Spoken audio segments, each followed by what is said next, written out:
Assalamualaikum warahmatullahi wabarakatuh. Masuk angin, minum tolak angin. Selamat datang di segmen Gian Ngomongin. Oke, teman-teman semua. Selamat datang di segmen Gian Ngomongin. Pada kali ini kita akan ngomongin tentang pendapatan nasional nih. Setelah kita berbicara tentang pendidikan karakter kemarin, terus kemudian kita berbicara tentang Omnibus Law, teman-teman. Sekarang kita balik lagi ke segmen ngomongin tentang pendapatan nasional, teman-teman. Daripada kita baik kicau, langsung aja kita masuk ke materi tuntaskan. Oke, teman-teman. Jadi kita akan ngomongin pendapatan nasional, teman-teman. Nah, tapi sebelum kita masuk ke materi pendapatan nasional ini, kita ada baiknya kita harus baca bismillah. Sesuatu harus dimulai dengan baik agar terakhirnya juga baik. Mari kita ucapkan bismillah. Bismillahirrahmanirrahim. Oke, teman-teman. Kita langsung masuk ke materi. Oh ya, sebelum masuk ke materi, saya akan menjelaskan konten dari PowerPoint ini. Yang pertama tuh kita akan membahas apa sih pendapatan nasional itu gitu. Kemudian apa sih manfaat menghitung pendapatan nasional? Kemudian indikator pendapatan nasional.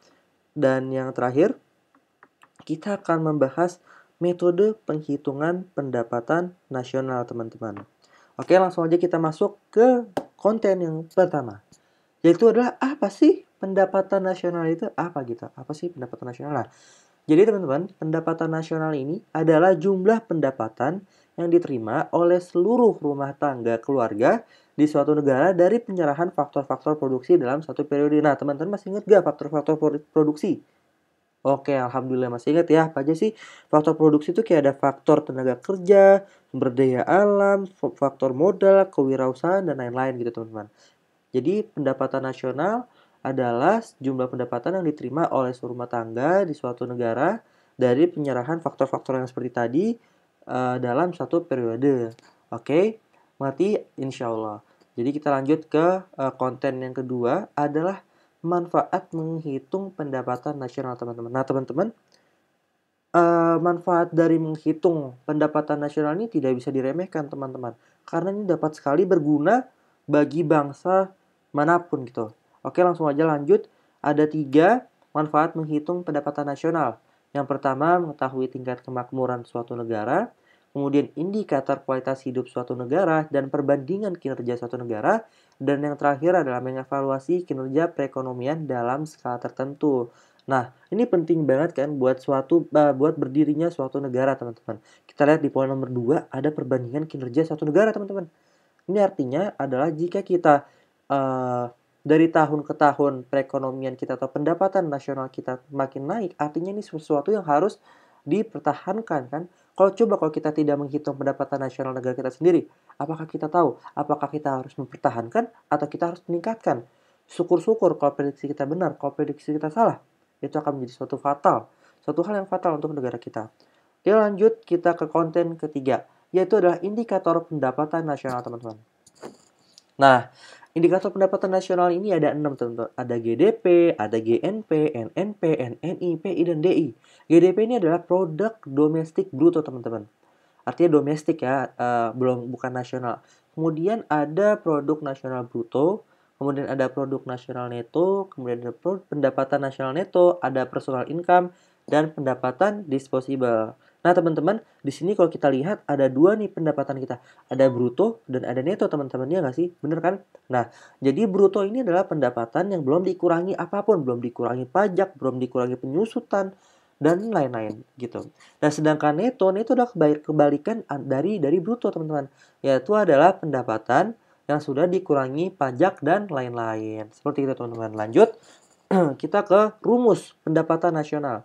Yang pertama GDP. GDP ini adalah jumlah produk barang dan jasa yang dihasilkan suatu negara dalam waktu tertentu, teman-teman. Jadi terus kemudian ada GNP. GNP ini adalah jumlah produk barang dan jasa yang dihasilkan suatu negara dalam waktu tertentu atau GDP ditambah pendapatan WNI luar negeri dan dikurang pendapatan WNA dalam negeri, atau mau gampang ya kalian tinggal hafalin GDP ditambah PWNI LN dikurang pendapatan WNA DN, seperti itu, teman-teman. Nah, kemudian ada rumus NNP, yaitu adalah total seluruh atau jumlah seluruh gross national product dikurang penyusutan, seperti itu. Kemudian ada NNI, net national income, yaitu artinya adalah total seluruh net national product dikurang pajak tidak langsung ditambahkan dengan subsidi. Atau kalau kalian mau gampang ngafalin ya, NNP dikurang PTL ditambah subsidi. Kemudian yang ke 5, kita punya personal income. Rumusnya adalah NNI atau Net National Income ditambah transfer payment dikurang laba ditahan ditambah iuran plus pajak personal. Nah, teman-teman di sini kalian jangan lupa untuk menaruh dalam kurung, teman-teman. Kalau kayak gitu, kalau nggak ditaruh itu bisa menjadi salah perhitungan. Kemudian yang terakhir kita punya disposable income atau pemasukan atau pendapatan disposable. Yaitu rumusnya adalah personal income dikurang dengan pajak langsung. Nah, teman-teman, di sini adalah hal yang insya Allah kalian mengerti jika kalian teliti dalam membaca soal, teman-teman. Karena nih soal ini lumayan sulit dan mengecoh mata, teman-teman. Jadi kalian di sini tuntut untuk fokus. Jadi teman-teman harus lebih fokus. Sebenarnya soal seperti rumus pendapatan nasional ini gampang, tetapi kalian tetap harus fokus. Nah, dan satu lagi teman-teman, kalau kita lihat di sini, teman-teman, antara NNP sama dengan GNP ini saling berkaitan antara rumus yang di atasnya dengan rumus di bawahnya, ya kan? Kalau kita lihat GNP sama dengan GDP plus PNP WNILN. Artinya GNP ini adalah jumlah sama dengan total jumlah produk ditambah PNI. Artinya kan GNP ini adalah total dari yang atas ini. Jadi sama gitu loh.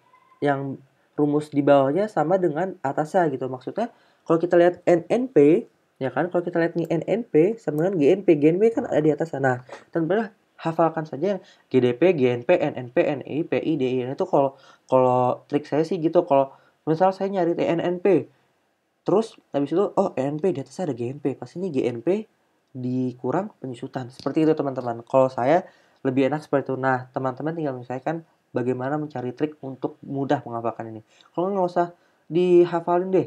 Kalian tinggal hafalin ini sebagai pajak, ini sebagai pengurang atau penambah gitu.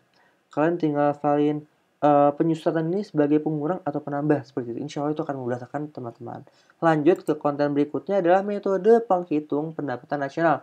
Nah, teman-teman, di sini ada 3 metode perhitungan pendapatan nasional. Yaitu ada metode pengeluaran, metode pendapatan, dan terakhir adalah metode produksi.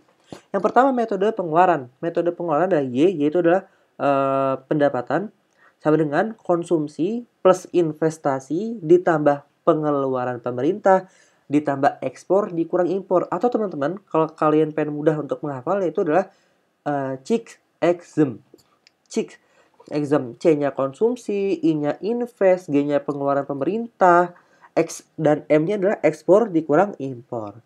Kemudian yang kedua adalah metode pendapatan, metode penghitung pendapatan nasional melalui metode pendapatan, yaitu adalah Y sama dengan gaji ditambah bunga ditambah uang sewa dan juga laba.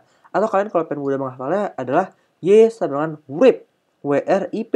W-nya wages atau gaji, R-nya ada rent, uang sewa, terus I-nya adalah interest. Nah, teman-teman bedakan interest I dengan yang pengeluaran serta I dengan pendapatan. Kalau I yang di metode pengeluaran itu invest, teman-teman.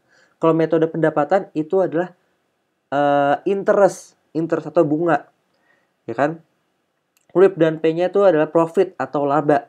Nah, dan yang terakhir ada metode produksi, teman-teman. Metode produksi ini adalah hasil produksi dari barang mentah ke barang jadi. Contohnya nih, teman-teman. Kita ilustrasikan, teman-teman. Kita ingin membuat misalnya kentang yang ada di restoran, teman-teman. Ya kan? Mulai dari kentang itu diambil oleh petani, kentang yang mentahnya itu, yang bulat doang itu, bisa dihargai cuman 2.000 doang, teman-teman. Ya kan, 2.000, 3.000-an lah, saya nggak tahu itu. Ibu-ibu yang tahu. Tapi harganya sekitar segituan. Kemudian diolah menjadi kentang barang setengah jadi, yang artinya kentang ini belum digoreng, belum siap digoreng, atau masih kayak frozen food gitu deh. Kentang itu bisa dijual harganya 30 atau 25 ribuan.